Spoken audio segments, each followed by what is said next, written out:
Hello, awesome students. Welcome to our first virtual lab of the semester. We're happy that you're here with us. You know me already, I'm Dr. Conley, and in a few minutes I'll introduce you to my TA. His name's Cole Mercer, and he has an array of certifications in strength training and conditioning, and I think he'll have a lot to teach you.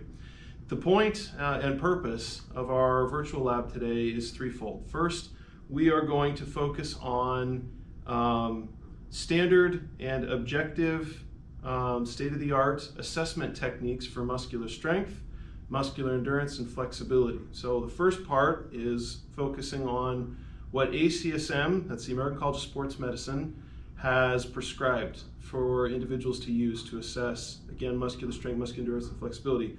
We'll talk about limitations with those assessments and how we can utilize those. And those tests are specific for the general population, not for the advanced population or the highly competitive population. But we'll focus on the ACSM test first. After that, we're going to then move into some advanced techniques and some advanced assessment tests that can be used. And I hope that's informational for you guys. I hope it's something that you can use. Those tests won't be necessarily suggested by ACSM or others, but they're still commonly used at the Division I intercollegiate athlete level, and sometimes in professional sports also. So I hope that's enlightening to you guys. And then finally, what we're going to do is talk about, just briefly, some training techniques that we can use to enhance performance and to improve flexibility, muscular strength, muscular endurance, for general population athletes and then also for highly competitive athletes. So that's what we're going to do today. So I should also give you some definitions before we get started today. We're going to talk about muscular strength and muscular endurance. Muscular strength is defined as the greatest amount of force that a muscle or a muscle group can produce. And typically that's assessed through a 1RM, although there are plenty of suggestions and other tests that have looked at how we can maybe assess that or even estimate that, and we'll talk about a few of those today.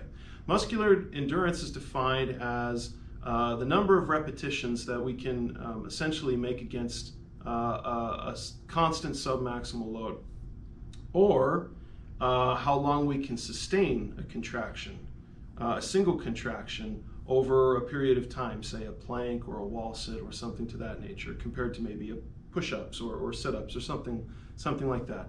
And then finally power, and that's really the intersection of the amount of force we can produce, the maximum amount of force we can produce in the shortest amount of time that we have available to us.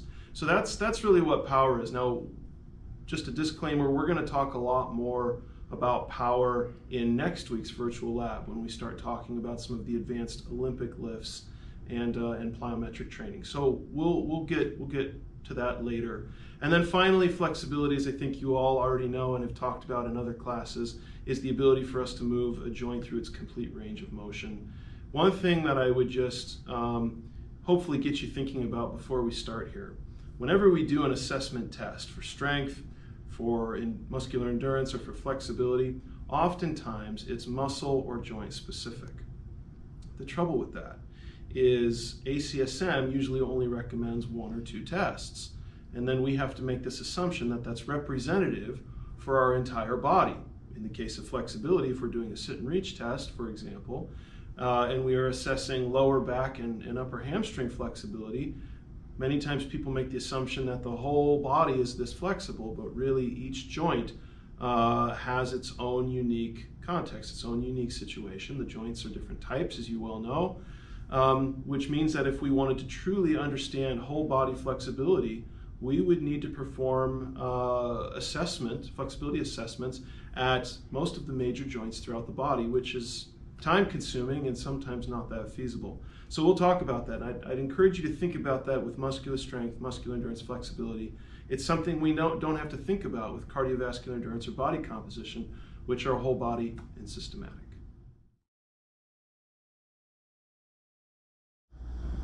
Hey everyone, my name is Cole Mercer and I am the teaching assistant for the course this semester. I'm going to be helping you out with the demonstrations today, and you'll see a lot more of my face throughout the semester. I am a personal trainer and a strength and conditioning coach. Okay, so now Cole is going to start simulating a bench press movement. Bench press is the first muscular strength test that ACSM recommends. It's obviously for upper body muscular strength. If you're trying to get muscular strength, really we're talking about a 1 RM. Now, the difficulty with a 1 RM, which we're going to talk about here in just a minute, is doing the appropriate amount of weight. Obviously, we don't want to get hurt, and so following a very precise assessment technique is really critical. Now, right now, this is a light load for Cole, so he's doing great with technique, but technique starts to really fall apart sometimes, or at least we have the tendency to have it fall apart at really high intensities. So of utmost importance with the bench press is that the back and the butt are both on the table or on the bench, as you can see here. Hands are slight, the grip is slightly wider than shoulder width. Obviously there's a nice alignment of all the joints at a high intensity. And probably most important at high intensity with the bench press, more so than anything else, is that we have a spotter. Now again, this is a light load, so Cole can do this on his own, but anytime someone is doing a 1 RM, it is absolutely critical that there is a spotter present because it can be very, very dangerous, obviously.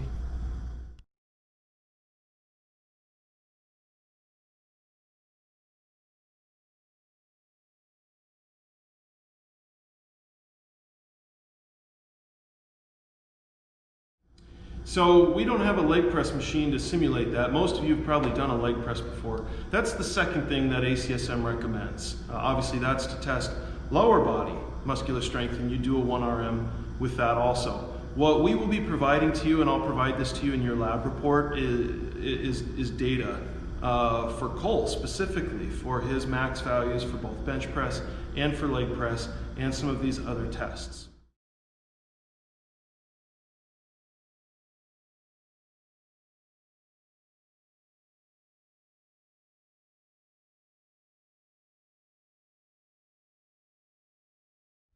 So the next test we're going to do is the grip strength test. And here we have a hand grip dynamometer, which is a great tool. ACSM recommends this test because these are fairly inexpensive and they're easy to use, pretty straightforward. This will test obviously forearm strength. ACSM says it's more upper body strength, and I suppose there's something to that, but really it's mostly forearm strength. But it's a great tool. It's one absolutely to use with clients and patients, especially that are beginning exercise programs and want to increase their muscular strength. So how it's used, it's held in one hand. First thing to do is adjust the handle. As you can see here, you can adjust the handle depending on what feels right with your grip. Once you have the correct grip for you, you would hold that down at your side like this, or out straight in front of you like this. One of two things, okay? And then what you're gonna do is contract as hard as you can. Go ahead and contract, Cole. Okay, and let go, okay? And you will record that value. Go ahead and do that one more time, Cole. Okay, great. Okay, so Cole recorded here, for example, 62, okay? That's 62 kilograms according to this, okay? And you would record that and reset, okay? So go ahead and reset. And then you would do it on the other hand, on the left hand, okay? This is very important that we alternate between hands instead of doing multiple tests just with one hand, okay? So same procedure. Okay, wonderful. This was a 64, for example. Okay, thank you, Cole. So he can reset that. Okay, now what you want to get is 3 assessments with each hand. So you go right, left, right, left, right, left. You record all 3 of them, and then what you're going to do is take the highest value from both your right hand and the highest value from your left hand. Okay, between those 3 assessments. Almost always it's your first assessment, but not always, okay? And then you're gonna add those 2 values together. So in the case if we were doing 64, 62, right, that would be 126. That would be the total grip strength score. And then you obviously compare that to the norms tables, which I'm gonna provide those to you guys on your lab report.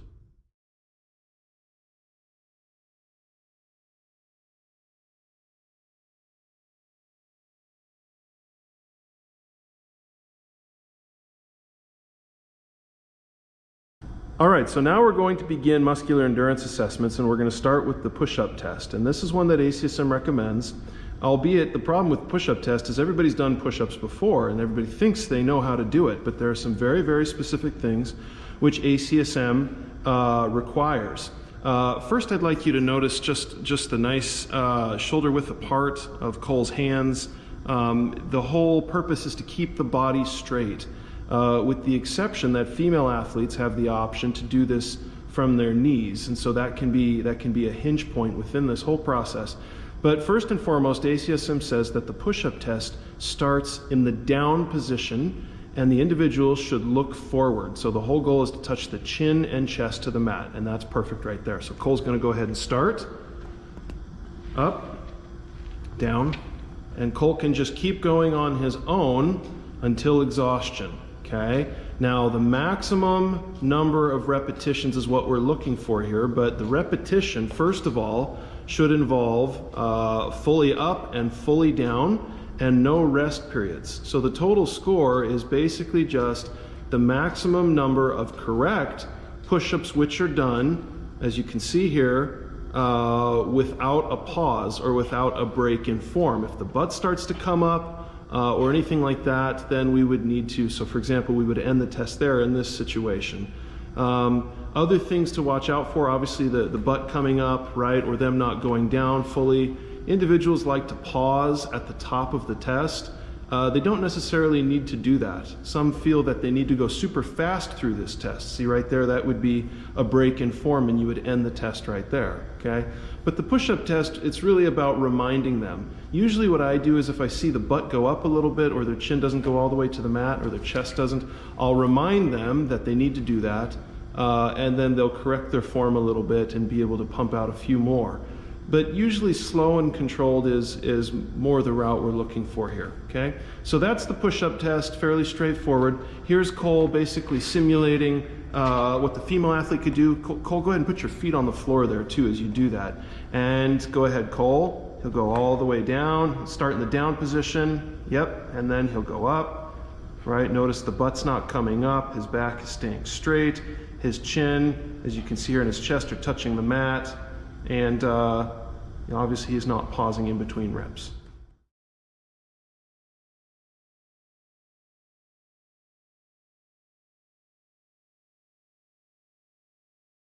Go ahead. ACSM used to recommend some other tests for muscular endurance.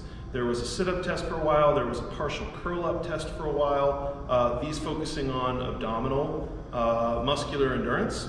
In the most recent editions of their exercise testing and prescription guidelines, though, they have excluded the curl-up test from muscular endurance assessments. The reason being is they're finding it's not all that strongly correlated with muscular endurance, with abdominal muscular endurance. So they've excluded those recently. There are a host of sit-up and partial curl-up tests that you can look up if you're interested. But for now, ACSM only recommends the push-up test. Eventually, though, they might recommend a plank test or some kind of isometric exercise.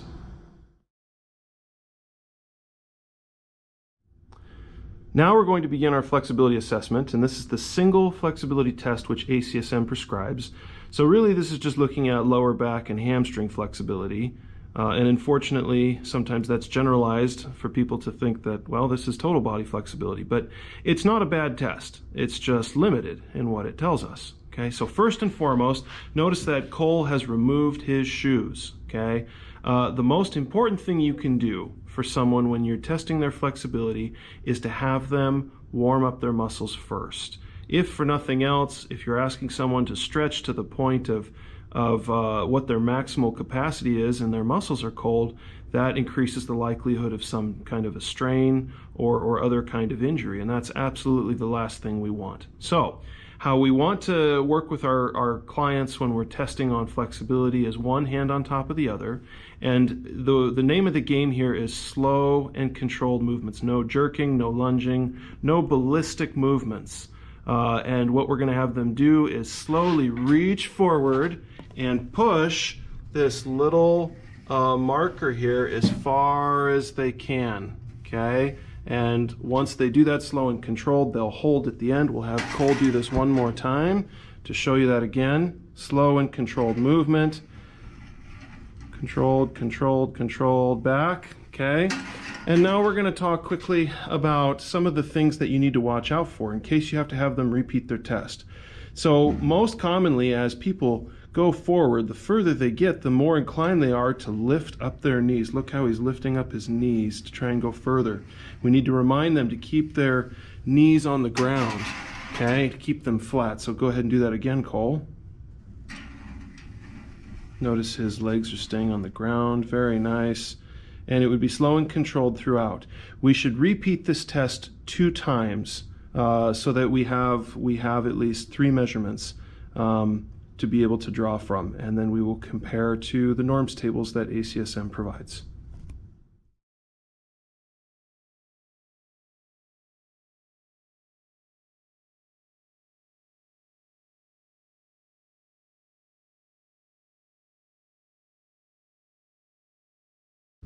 Alright everyone, so for this part of the video today we're going to be discussing some more of the advanced assessments that we use in strength and conditioning or in personal training. The very first one that we're going to talk about is a static postural assessment, basically just assessing what their skeleton is standing at rest, or how their skeleton is standing at rest. And then we're going to assess their overhead squat ability, which is basically an air squat with your arms in the air.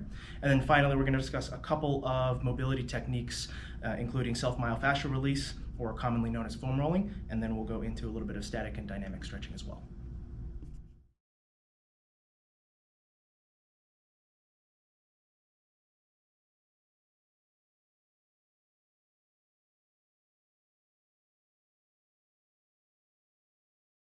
So we're going to quickly discuss the static postural assessment. This is a really good way to just start off observing your client and any major muscle imbalances or skeletal problems that you might notice.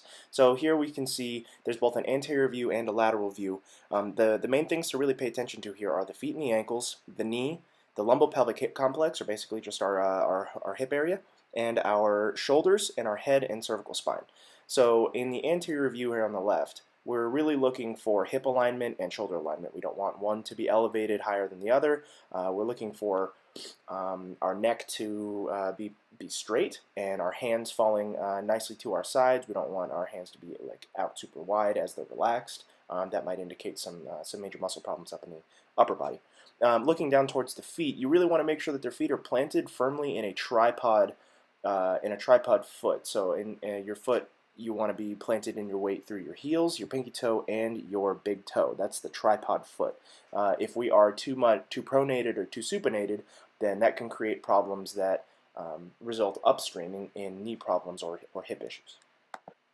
Looking from the lateral view here on the right, you want to really look a lot at their lumbopelvic hip complex, really more specifically at their pelvic tilt. So we want their pelvis to be nice and level, not facing too far down, which would be anterior pelvic tilt, or too far back, which would be posterior pelvic tilt, which is much less common. Anterior pelvic tilt can create a lot of issues for the abdominal region and for the lower back region, and it is very common to see in the overhead squat, which we'll be demonstrating here in just a moment. So pay attention to the upper spine or the cervical spine as well. You don't want too much rounding up there, and then their neck and chin are facing forward without too much strain. And then also notice that their weight isn't too strongly in their heels or in their toes. It's right on that tripod foot.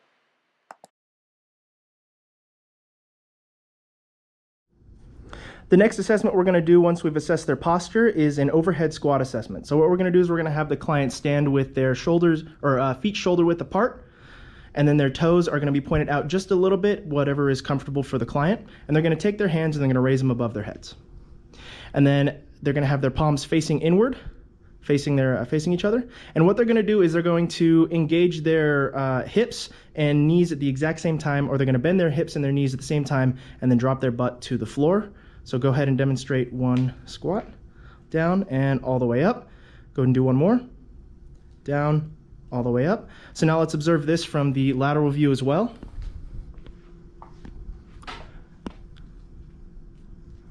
Up, down, and up. All right, so from this view, this is a great view to observe the client because you're able to notice a couple of things about their ankle mobility, hip mobility, and shoulder mobility. So as he's dropping down, you can notice that his knees are coming over his toes, which is a good thing. It's showing that his ankle mobility is sufficient. And his hips are dropping below his knee crease. This means that he is functionally capable of dropping all the way to the floor. And then his spine is staying straight all the way through the squat, and his hands are maintaining above his head.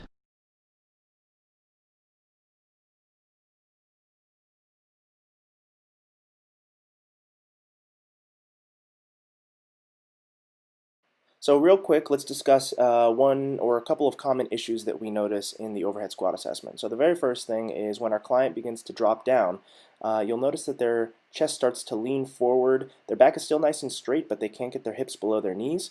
This tends to be because they have very overactive calves, overactive calf muscles, overactive abdominal muscles, or overactive hip musculature. You can do some sample foam rolling techniques in those areas to maybe relax those muscles. Another very common issue in the overhead squat assessment is everything looks fine in the lower body, but then as they begin to squat down, you'll notice their arms fall forward. They can't maintain their arms above their head. This tends to show an issue with overactivity of the lats. So you can do some strengthening of the shoulder blades, shoulder muscles, the teres minor and things like that, or you can even relax the lats using some foam rolling techniques. There's a couple of different ways to approach these problems. This next issue is probably the most common issue that you'll find with a lot of clients from the anterior view. And this issue happens to be as a result of undertraining, all sorts of things. But you'll notice that whenever they squat down, their knees kind of cave inwards and they're pointing in between their toes instead of tracking out over the toes. This tends to be the most common issue showing adductor complex overactivity. So you can roll out the adductors in order to relax those a little bit, or you can increase the strength of the opposing areas such as the gluteus maximus and medius in order to balance out that activity of the adductors. So there's a couple of ways that you can approach each of these problems, and the end goal is really just to get them to be functional enough where they can begin loading up and getting some higher resistance. So ultimately we want our clients to be functional and devoid of most of these issues.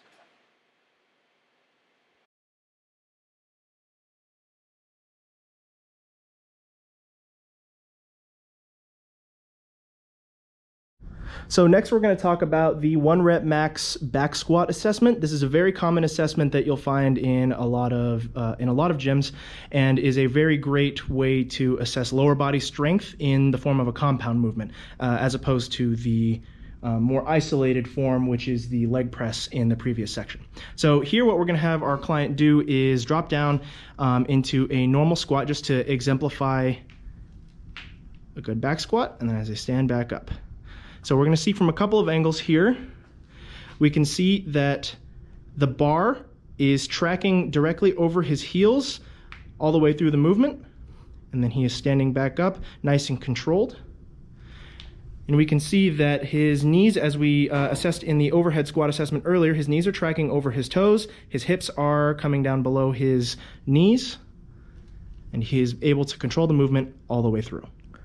So whenever we're assessing a squat, it can be very dangerous to actually spot a client, especially whenever they're working with a lot of weight. So it is actually much more recommended to teach the client how to bail from a back squat than it is to try and catch them in a heavier weight back squat. So what we're going to do is we're just going to demonstrate this with a PVC pipe. As Dr. Connolly is going to squat, when he begins to stand it up, if he is unable to do it, he's going to drop the PVC pipe off his back and then step forward through and let the bar hit the ground. Okay, so now we're going to demonstrate the back squat form and everything with a little bit of weight here on an empty barbell. So the client is going to walk up to the bar and they're going to have the bar just a little bit under their shoulders. And then when they stand under, notice that both of his feet are planted and he's ready to pick up the bar completely.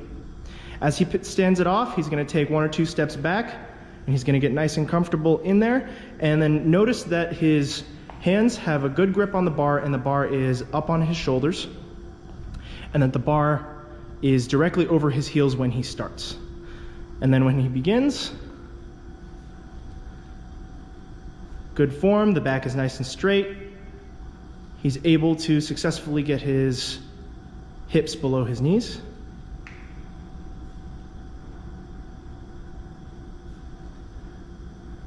and then he will re-rack just as safely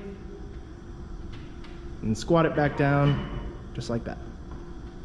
And that is how you'll have a client go through both the warm-up and the actual 1 rep max attempt.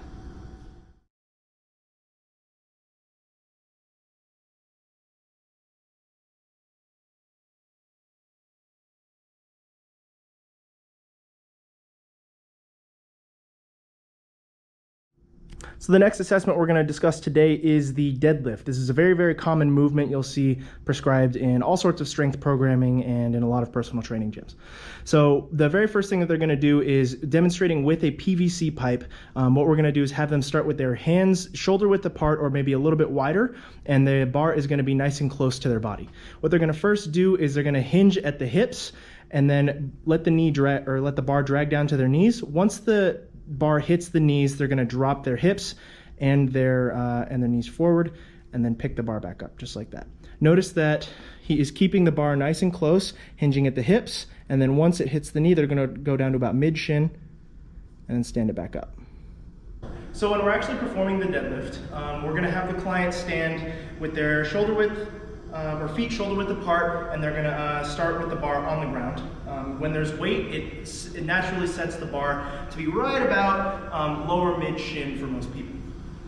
What we're going to do is you're very first going to start by dropping into the deadlift position in the very same way that we saw Dr. Connolly drop into it with a PVC pipe. We're going to have them set up and then hinge at the hips and then drop down to grab the barbell. Once they actually grab the barbell, they're going to get their knuckles down to the ground, their chin up just a little bit, and then they're going to press and drive through the ground up to the knees. Once it hits their knees, they're going to extend their hips, flex their glutes to drive everything through. And then the very same, they're going to go back and then lower it back to the ground nice and gently. So from the lateral view, there's a couple of things that we really want to focus on for the clients, and that is where their hips are in relation to the bar and where the bar is in relation to the rest of their body. So notice that the bar is really, really close to my shins whenever I'm starting, and when I begin, I reach down and I grab. My knees are under my hips here. Hips are a little bit higher into the air, but my knees are slightly stacked over my ankles and over my heels. When I set up, I get a lot of tension in the body, and then I immediately stand it up to my knees, and then I flex through to stand it all the way up to the top. Same thing, back down. So there are also a couple of issues that you can look at while you're assessing from this view as well. So some common issues are people starting really far away from the bar, and what will happen is as we begin to pick up the bar, notice that my hips are high in the air here, but because I'm farther away from the bar, I'm now having to reach over, and this is putting a lot of strain on my back. So if I try and pick this up right now, I have to lift with my lower back, as opposed to when it's closer to my body, I'm able to lift with my glutes. Another really common setup for the deadlift, another really common setup issue for the deadlift is whenever people have their knees too far over their toes and their butt too low. So this is really common for people who have squat a lot, but not necessarily done a bunch of deadlifting. So this is where they're starting really, really low, and you may notice we'll review this form in Olympic lifting later on. This is a great Olympic lifting starter, but conventional deadlift, this is going to be really heavy whenever we bring it up.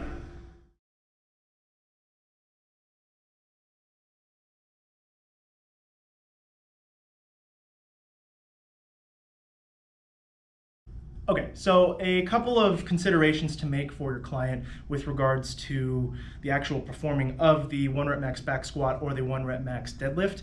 These are very, very tough movements on your body at that weight. You're working at maximum effort. All of your joints or all of your muscles are working as hard as they can, and your tendons and ligaments, there's a lot of strain on each of those areas.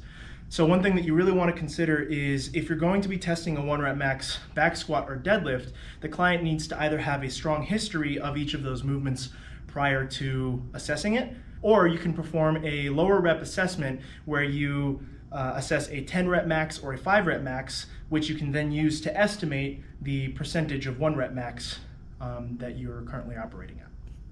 So finally, at the end of this section, we'll be able to provide you with a little bit of data to be able to calculate a 1 rep max based on a 5 rep max attempt by one of our clients.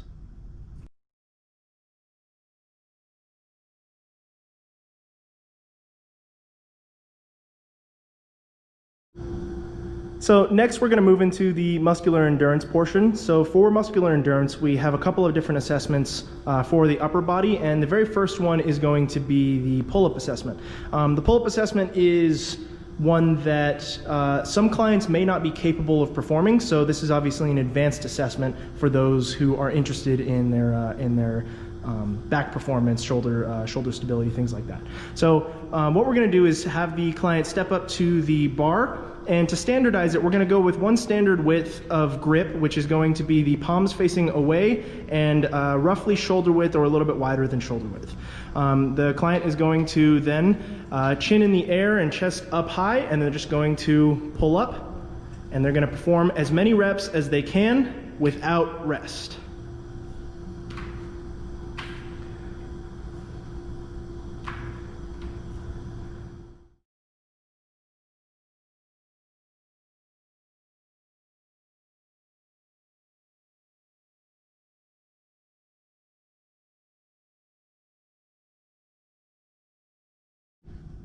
So this next assessment is a variation of the push-up assessment from ACSM. So this next assessment is going to be a timed push-up assessment for a total of 60 seconds. So the client is going to perform as many reps as they possibly can do in 60 seconds of a good push-up form. We're going to keep all the same considerations for form, which is the straight back, nice joint stacked, and then it can be scaled as necessary down to your knees, but we want to make sure that we're keeping good form throughout each of the movements. This is going to be up to you to decide what rep does not count or counts as a no rep, and then the client is going to move through for the full 60 seconds. They're allowed to take breaks in between their movements, and they just have to perform as many as they possibly can. The nice thing about this assessment is that it assesses the ability of the athlete to be able to recover after a brief period of working at maximal intensity.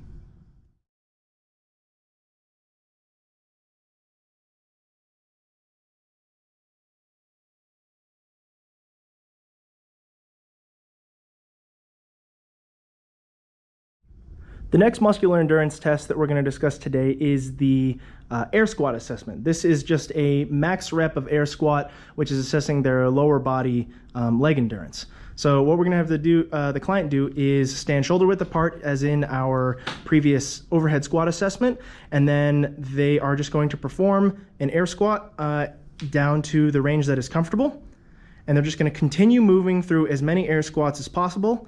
Note that this can take a couple of minutes. For those who have a high muscular endurance, they may be in the 50, 60, 70, even 100 plus reps for air squats.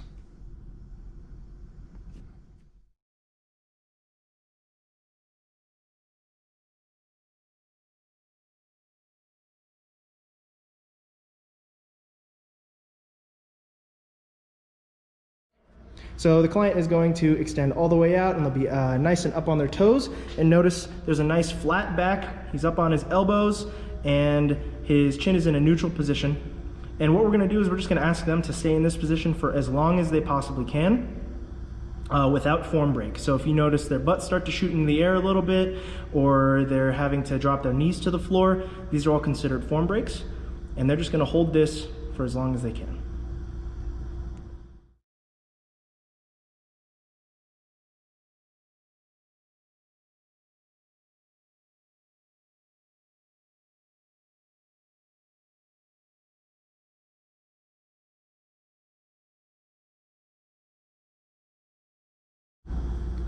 So here we're going to be demonstrating actually doing a little bit of self-myofascial release or foam rolling. So what we have here is the common technique for foam rolling the quads.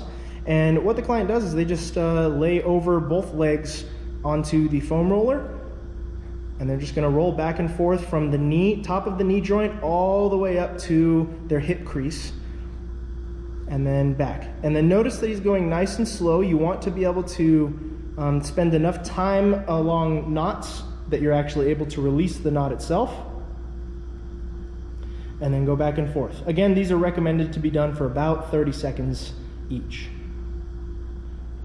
So another variation here for the rolling out of the quad is the single leg rolling, and this is a way to be able to control the amount of pressure that you have and increase the amount of pressure onto each muscle. So if you have more deep knots, you may be able to reach them a little bit with the single leg. What we're doing here is we're just hanging off one leg off the end of the foam roller and then sort of controlling it here. One advantage here is that we're able to control where the pressure goes and change which muscle we're actually targeting. So here he's actually targeting the inside of the thigh, and then if he was to roll out, we'll be able to target more of the outside of the thigh or the lateral quad. One thing to note here is that you do not want to go all the way up onto your side to where you're actually rolling out the IT band, because the pressure on the IT band, because it is a tendon, you don't want it to actually damage the tendon by creating pressure in that area. Here's an example of foam rolling the hamstrings in double leg. And then here is how we might approach it from the single leg. Again, the same considerations. You're able to put more pressure and target the different portions of the thigh. So here is an example of foam rolling the calves, where it's basically the exact same position as the hamstring. You're just rolling it all the way down to the ankles and then all the way up to the bottom of the knee joint. So next we're going to show the rolling out of the glutes. So for the glutes, we have it's obviously a really, really large muscle here, so we want to try and target it really well. Our preference is just single leg. So what he's going to do is he's starting right at basically the bottom of the butt cheek where the hamstring and the butt meet, and he's going to roll all the way up to the top of the glute, almost to the lower back, and then back down. All the way up and then down. So here is a way to roll out the upper body a little bit. So right now we're rolling out the lats. So notice that the client is up on their hips and they're rolling up and down the side of their lat. They're basically going to start with the foam roller in the armpit and then push themselves up and then roll it just about to mid rib cage and then come back down.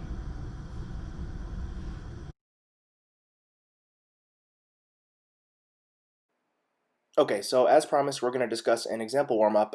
In this particular case, it's going to be an example warm-up for a 1 rep max squat attempt in the video following, but this is just some general guidelines for a warm-up. So in general, you would want to warm up to increase your core temperature, and that can be with some cardio, maybe just walking or running on a treadmill, a bike or jump rope, something like that, just for a couple of minutes to get your heart rate actually up and to match your general activity level. The specific warm-up is going to be the warm-up for the movement itself. So if you're going to be squatting, you want to warm up the hip musculature, the quad muscles, the hamstrings, the glutes, things like that. You want to bring each muscle through the full range of motion. That is the full range of motion for the movement itself. You don't want to exceed the range of motion for the movement because that puts you at risk for injury. The next thing that we're going to discuss is just a warm-up example for adding weight for a 1 rep max attempt. This number scheme can change, and it might change with experience level, but this is just an example. You may start with an empty bar and then do 8 to 12 reps on the empty bar or the machine, and then you add on a little bit of weight, say 50% of your 1 rep max. This is an estimated attempt if you've never done it, or an actual 50% number if you have a 1 rep max in a previous attempt. And then you just slowly increase the percentage and decrease the number of reps. Please note that as you start to get farther into your 1 rep max attempt warm-up scheme, that you are going to be starting to get tired. So you have to balance the number of reps with how long you're actually working until you create your 1 rep max attempt. Otherwise, you could potentially not see the numbers that are representative of your true 100% effort.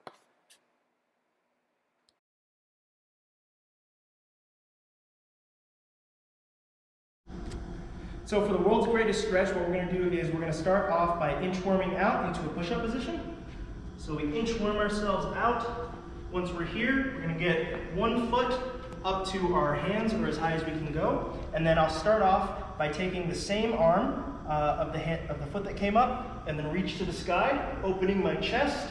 This opens up the hips. Hold that for just a second. Reach back down to the ground. And then we're going to take the other hand to the sky and open up in the other direction. Reach back down to the ground, and then do the same thing on the other side of the leg. Hold it for just a brief second up at the top, and then step ourselves back up. This is a great way to open up the hips, open up our thoracic, or create some thoracic mobility, open up our shoulders and our ankles as well.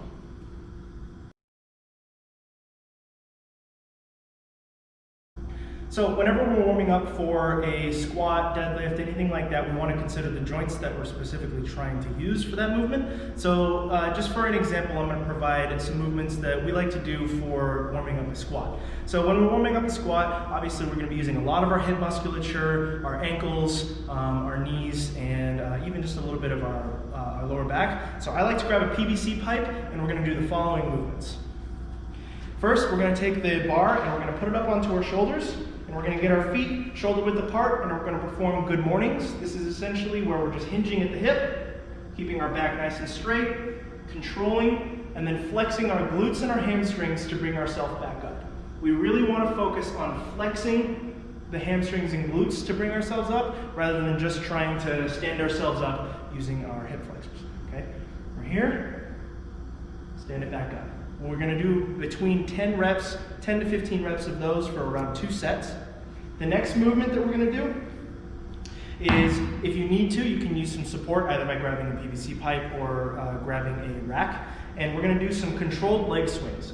Specifically, forward back leg swings. We're just going to take here, nice and controlled. We don't want to be wildly swinging the legs, just nice and controlled up and down. This is going to warm up our hamstrings, glutes, and our quads. And then we can also perform leg swings laterally. This also needs to be very well controlled. We're going to start with our foot in front of us and then bring the leg out, just like this. Making sure to control the whole time, feeling the flexing of the quad, of the hamstrings, of the glutes, and really feeling the tension in your hips as you're performing these movements. For both leg swings, you're shooting for around 10 reps of the forward and back, and then switch to the other leg, forward and back, 10 reps side to side, switch legs, 10 reps side to side. Okay everyone, so last thing we're going to leave you with before we terminate the video is some final training considerations for both strength athletes and maybe some endurance athletes who are going to be undergoing concurrent strength training. The very first thing to consider is that there is a principle that a lot of training is centered around, which is the specific adaptation to imposed demands principle, or the SAID principle. This basically states that our body adapts to stimulus that we are most commonly seeing, and that takes the form of strength. So if you're constantly doing lots of resistance training, you tend to get stronger. If you're doing a lot of endurance training, you tend to have higher cardiac output, you have a greater aerobic capacity, things like that. So we want to really consider what our athletes are doing and how they're training. And that really changes the way that we decide to prescribe exercises to them. Since we're discussing strength athletes so specifically this afternoon, I want to discuss strength athlete joint and tendon health as well as their core strength. So strength athlete joint and tendon health is so much more important than is initially considered at the beginning of a training phase. Muscles tend to get stronger much faster than a joint or a tendon does as a result of the blood flow. Muscles don't really have a limitation on blood flow, and especially as you're exercising, it increases the blood flow. But joint and tendons really don't get a lot of blood flow, so they don't adapt nearly as fast. It can take weeks or months for a joint or a tendon area to adapt to a specific type of movement. So please consider this whenever you're you notice an athlete getting really strong really fast. You don't want to just continually load them. You have to appropriately approach an adaptation phase. The next piece for strength athletes is core strength. This isn't just isometric core strength as in our, or isometric endurance even, as in our plank test earlier. This is total core strength in terms of the maximal ability of your hip flexors to be able to fire, maximal ability of your lower back extensors. You want to make sure that your entire core, abdominals and everything, is nice and strong and can move through an appropriate range of motion. As mentioned very briefly in the deadlift video earlier, we don't want to see excessive movement in the lower back, but a little bit of movement in the lower back is okay. We actually have a little bit of back extensor action happening whenever we're doing deadlifts. So we want to make sure that our core is nice and strong so that whenever we do use those core muscles at maximum effort, we're not going to hurt our backs, we're not going to hurt our cores, we're not going to create hernias, things like that. And last thing to consider, if you are a endurance athlete or if your client is an endurance athlete and they would like to do some strength training, which I highly recommend, then there's a couple of things that you may want to be aware of. Runners tend to benefit from reactive strength training. This is power training or plyometrics because runners only generate power whenever they're striking the ground at that particular time. So if we can increase the amount of force we're generating through the ground at that time, then a runner can get faster. They will increase their running efficiency, their running economy, things like that. The evidence for cyclists, on the other hand, seems to lean more towards maximal strength training, and this is likely because a cyclist will benefit very strongly from having strong legs. The harder they can push down on the pedal, the harder they can pull up on the pedal, the better.